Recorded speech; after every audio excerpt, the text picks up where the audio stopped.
La violence faite aux proches quand nous sommes sous l'influence des substances. Oui, il faut en parler et ne pas le cacher comme trop souvent. Durant mon état émotionnel suite au décès de ma femme, j'ai succombé dans l'addiction, dans une béquille, afin de faire face à ma souffrance. Et pourtant, des aides existaient. Un accompagnement aurait été préférable pour préserver ma famille, car eux aussi avaient besoin d'aide. Mais j'ai pensé être plus fort et que j'allais surmonter cette énième difficulté, que les psys, c'était que pour les malades mentales. J'avais perdu le sens de la réalité, de mes priorités, car mes enfants aussi avaient besoin d'un soutien, surtout celui de leur père. À la place de ça, je suis devenu addict à l'alcool.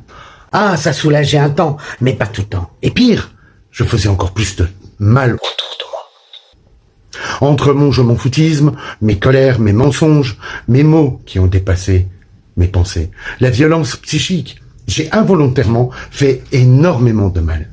Dans cette descente aux enfers, on ne fait attention à personne, et encore moins la souffrance que l'on fait autour de nous.